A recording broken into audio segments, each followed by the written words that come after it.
एमाले विधान महाधिवेशन सुरु। मटन खाना खानेलाई मटन खाना, चिकन खाना खानेलाई चिकन खाना। पानीको बोतलमा समेत केपी ओलीको फोटो। साल ट्रेडिङले उपलब्ध गराउन सकिन चिनी, महँगीको मारमा उपभोक्ता। नेपालमा एमसीसी अनुमोदनको प्रयासबारे बोर्ड बैठकमा समीक्षा। हवाई जहाजमा देखिएका समस्याबारे संसदीय समितिमा छलफल।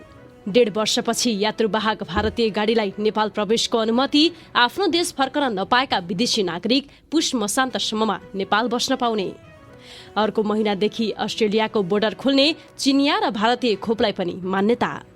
हिमानी शाह 45 वर्षमा प्रवेश। ग्यालेक्सी 4K टिभी सञ्चालन। ग्यालेक्सी 4K हाम्रो होइन, आम नागरिकको हो। रवि लामिछाने। भारतबाट स्थलमार्ग हुँदै कैलाली प्रवेश गर्नेका लागि तोकियो नयाँ मापदण्ड।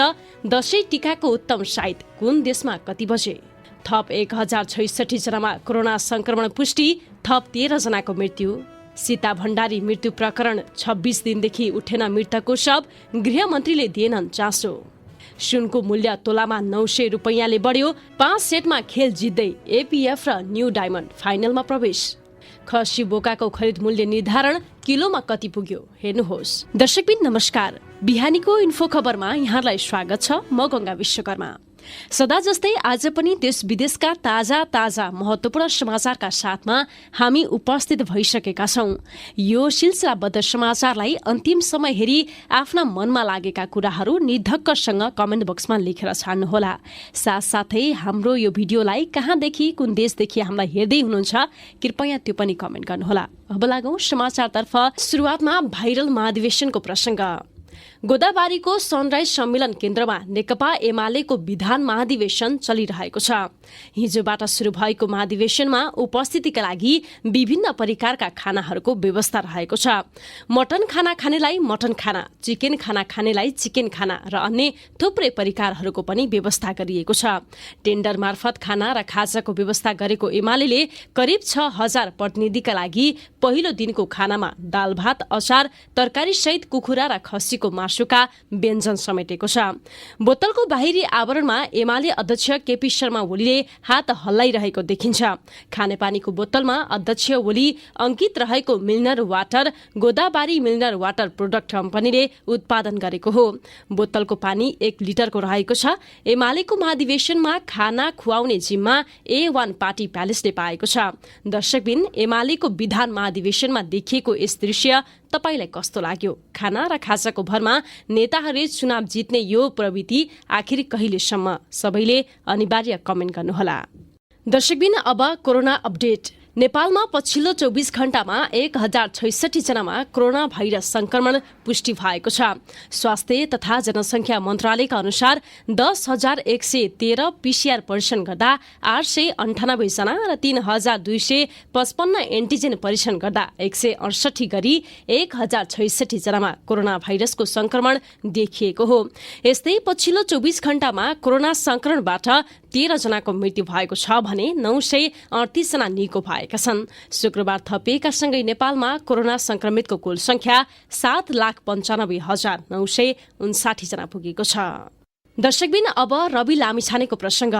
पत्रकार तथा संचारकर्मी रवि लामिछानेले ग्यालेक्सी 4K टिभी च्यानल आफ्नो होइन, यो 3 करोड नेपालीको हो भनी एक महत्वपूर्ण घोषणा गरेका छन्।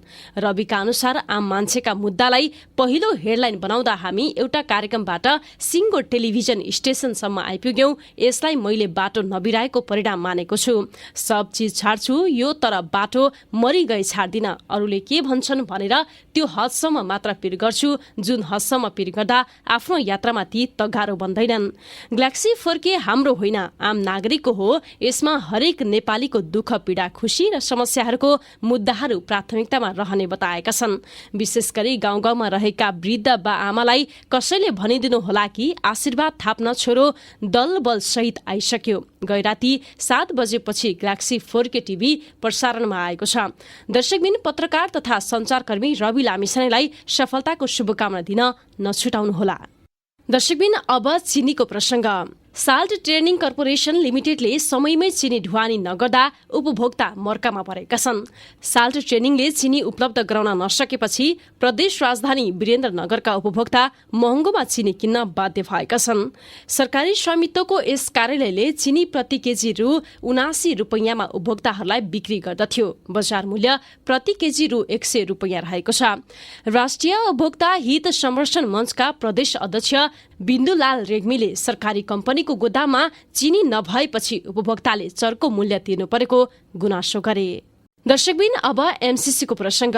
नेपालमा मिलेनियम च्यालेन्ज कर्पोरेसन एमसीसी सम्झौताको पछिल्लो अवस्थाबारे एमसीसीको बोर्ड बैठकमा समीक्षा गरिएको छ। एमसीसीको मुख्यालय वासिङ डीसीमा भएको बैठकमा नेपालको संसदबाट एमसीसी अनुमोदनका लागि भएका प्रयासबारे छलफल भएको हो।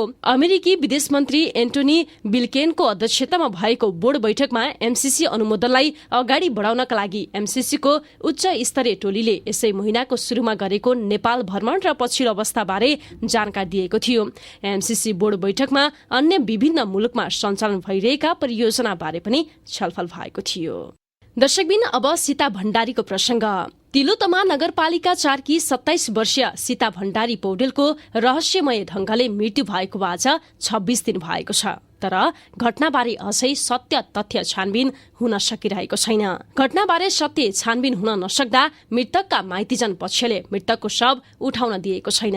अस्पतालको पोस्टमार्टम रिपोर्टमा सीताको हत्या नभई आत्महत्या भएको भनिएपछि माइतीजन पक्षले निरन्तर आन्दोलन गर्दै आएको छ। घटना भएको जिल्ला गृहमन्त्री बालकृष्ण खाडको गृह जिल्ला हो। एउटी चेली माइतीबाट फर्कन नपाई रहस्यमय मृत्यु हुँदा पनि राज्यले यसबारे गम्भीर रूपमा नलिनु आपत्तिजनक हो। तर घटना भएको 26 दिन भए पनि घटनाबारे किन सत्य छानबिन हुन सकेन? घटनाबारे सीसीटीभी फुटेजमा केही शंकास्पद देखिए पनि त्यसबारे प्रहरीले अझै कुनै अनुसन्धान नगर्नु दुःखद पक्ष रहेको मृतकको माइती पक्षको आरोप रहेको छ। दर्शकबिन टिकटक बन्द। अब यस सम्बन्धी प्रसंग। टिकटक बनाउनेको भिड बढेपछि बुटवलको लुम्बिनी वाणिज्य क्याम्पसले क्याम्पस हाताभित्र टिकटक बनाउन रोक लगाएको छ। क्याम्पस प्रमुख तारा प्रसाद उपाध्यायले बिहिबार एक विज्ञप्ति जारी गर्दै टिकटक, फेसबुक, इन्स्टाग्राम, इमो जस्ता आधुनिक प्रविधिको प्रयोग गर्न निषेध गरिएको बताउनु भएको छ। टिकटक, फेसबुक, इन्स्टाग्राम, इमो जस्ता सामाजिक सञ्जाल प्रयोग गरिएको थाहा पाइएमा कानूनी कारबाहीका लागि सिफारिस गरिने उहाँले जारी गरेको सूचनामा उल्लेख गरिएको छ। दर्शकबिन, नेपालमा टिकटक बन्द हुनु ठिक कि बेठिक कमेन्ट गर्नुहोला। दर्शकबिन, अब अर्को समाचार। नेपाल सरकारले यात्रु सहितको भारतीय नम्बर प्लेटको सवारी साधनलाई नेपाल प्रवेश गर्नका लागि अनुमति दिएको छ। 1.5 वर्षदेखि रोकिएको भारतीय नम्बर प्लेटको निजी सवारी साधनलाई यात्रु सहित शुक्रबारदेखि नेपाल प्रवेश दिएको भन्सार कार्यालयहरूले बताएका छन्। कोरोना महामारीका कारण सरकारले भारतीय नम्बर प्लेटको गाडीलाई 2076 चैत्र 10 गतेदेखि नेपाल प्रवेशमा प्रतिबन्ध लगाएको थियो। तर मन्त्री परिषदको निर्णयपछि शुक्रबारदेखि भारतीय यात्रुवाहक सवारी साधनलाई नेपाल प्रवेश खुल्ला गरिएको हो। दर्शकबिन, अब टीकाको साइज सम्बन्धी प्रसंग। अन्तर्राष्ट्रिय पञ्चाङ्ग निराक समितिले यस वर्षको दशैंको शुभ साइत सार्वजनिक गरेको छ। समितिले नेपाल बाहिर बस्नेहरूका लागि दशैंको शुभ साइत सार्वजनिक गरेको हो। नेपाल बाहिर विभिन्न देशमा बसोबास गर्ने सनातन धर्मावलम्बीहरूले जिज्ञासा राखेकाले समितिको बिहिबारको बैठकले समय निर्धारण गरेको हो। समितिका सभापति प्रा डाक्टर माधव भट्टराई र सदस्य सचिव आचार्य सन्तोष वासिष्ठले प्रेस विज्ञप्ति जारी गर्दै विभिन्न देशको स्थानीय समय सार्वजनिक गरिएको साइत टीकाको निमित्त सबैभन्दा उपयुक्त समयका रूपमा निर्धारण गरिएको भए पनि विजयादशमीको दिन आफ्नो समयमा टीका लगाउन सकिने जनाइएको छ। दर्शकबिन, अब पूर्व युवराज्ञी हिमानी शाहको प्रसंग। पूर्व युवराज्ञी हिमानी शाह 45 वर्षमा प्रवेश गरेकी छिन्। सन् 1976 अक्टोबर 1 मा भारतको राजस्थानमा जन्मिएकी उनको तत्कालीन युवराज पारस शाहसँग 2056 माघ 11 गते विवाह भएको थियो। शाहका एक छोरा र 2 छोरी रहेका छन्। पारससँग सम्बन्ध बिग्रिएपछि छुट्टै बस्दै आएकी हिमानी सामाजिक कार्यमा सक्रिय देखिएकी छिन्। दर्शकबिन, अब सुनको भाउ सम्बन्धी प्रसंग। सुनको मूल्य तोलामा 900 रुपैयाँले बढेको छ। बिहिबार 88,700 रुपैयाँमा कारोबार भएको छापावाला सुनको भाउ शुक्रबार 89,600 रुपैयाँमा पुगेको नेपाल सुनचाँदी व्यवसायी महासंघले जनाएको छ। शुक्रबारका लागि महासंघले तेजाबी सुनको भाउ 89,150 रुपैयाँ तोकेको छ। बिहिबार 88,250 रुपैयाँमा तेजाबी सुनको खरिद बिक्री भएको थियो। त्यस्तै चाँदीको भाउ पनि शुक्रबार तोलामा 20 रुपैयाँले बढेको छ। बिहिबार प्रति तोला 1,120 रुपैयाँमा कारोबार भएको चाँदीको मूल्य शुक्रबार 1,140 रुपैयाँ पुगेको छ। दर्शकबिन अब खसी बोका भाउको प्रसंग। दाङमा जिउँदो खसी बोकाको खरिद मूल्य निर्धारण गरिएको छ। यो वर्ष गत वर्षभन्दा जिउँदो खसीको खरिद मूल्यमा प्रति केजी रु 15 र बोकाको खरिद मूल्यमा रु 45 ले वृद्धि गरिएको छ। बिहिबार प्रमुख जिल्ला अधिकारी रामबहादुर कुरुवाङको अध्यक्षतामा बसेको मूल्य निर्धारण समितिको बैठकले किसानको मागलाई सम्बोधन गर्दै मूल्य वृद्धि गर्ने निर्णय गरेको हो। बैठकले 25 किलो भन्दा माथिको जिउँदो खसीको मूल्य रु 565 र 20 केजीदेखि 24 केजीसम्मको खसीको मूल्य प्रति केजी 550 निर्धारण गरिएको छ। त्यस्तै 18 केजी भन्दा माथिको जिउँदो बोकाको खरिद मूल्य प्रति केजी रु 545 निर्धारण गरिएको खसी बोका खरिद समितिले जनाएको छ। दर्शकबिन अब माओवादी केन्द्रका अध्यक्ष प्रचण्डको प्रसंग।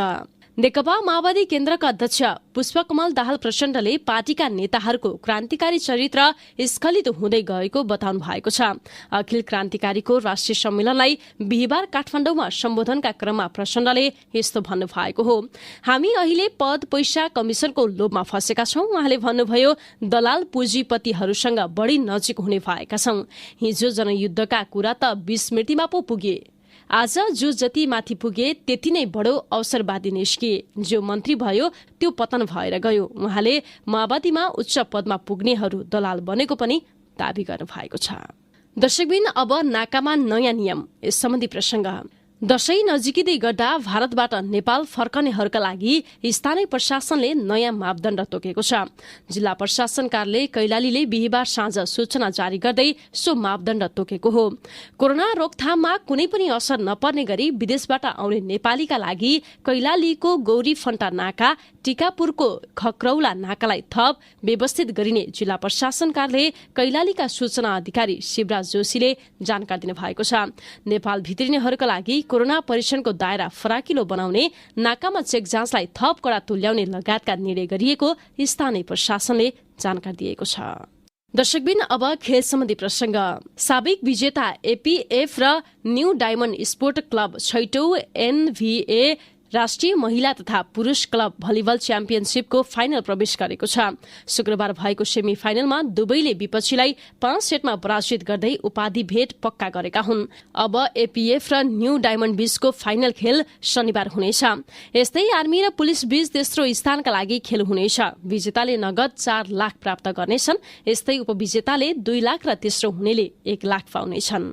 दर्शकबिन अब विदेशी नागरिकको प्रसंग। कोरोना महामारीका कारण स्वदेश फर्कन नपाएका विदेशी नागरिकले आगामी पुष मसान्तसम्ममा आफ्नो बसाई अवधि लम्ब्याउन पाउने भएका छन्।